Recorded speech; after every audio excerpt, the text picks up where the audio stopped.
mi připravili píseň Abeceda, kterou napsal Pavel Svoboda a hudbu mi připravila Jana Svobodová.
Žila písmenka v jednom krásném slově. To slovo bylo radostí. Každé písmenko mělo své místo, každé písmenko bylo důležité. Když se poskládala správně, vznikla radost. Bohužel však jednoho dne. Já už nechci stát pořád na začátku, chci si zaskákat jako robot.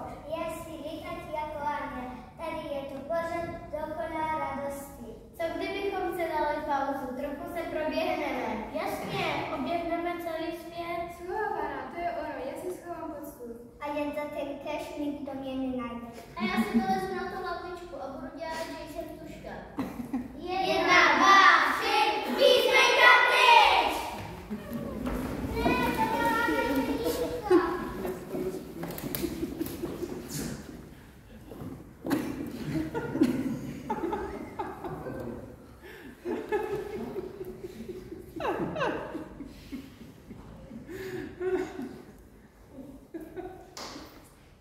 Kde je ta radost? Já tam jsem ve sklepě, spím tam, tady je hluku, radost, radost. Kde jsou ty písmenka? Já si tam odpočívám, nikdo si na mě nevzpomene. Já jsem nějak popletla dneska, kolik bylo? 13. pátek, já to možná zblbnou. Jsem se vůbec neměl chodit. Já je zavolám. Tady písmenka zavolám. Možná tady někde jsou.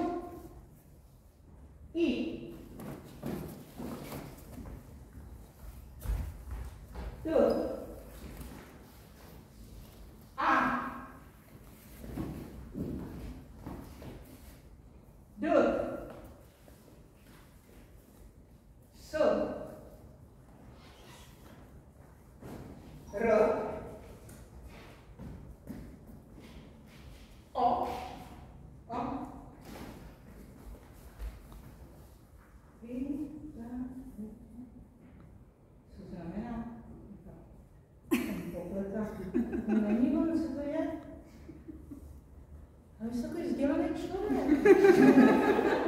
Oče rektore, vy máte ty vysokou školu.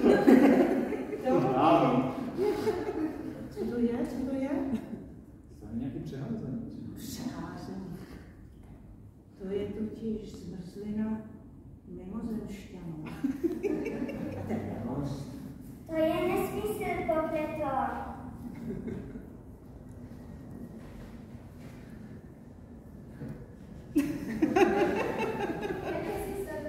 Ona mě pořád nechá. Uděláme to znovu. T, A, I, S, R, D, O.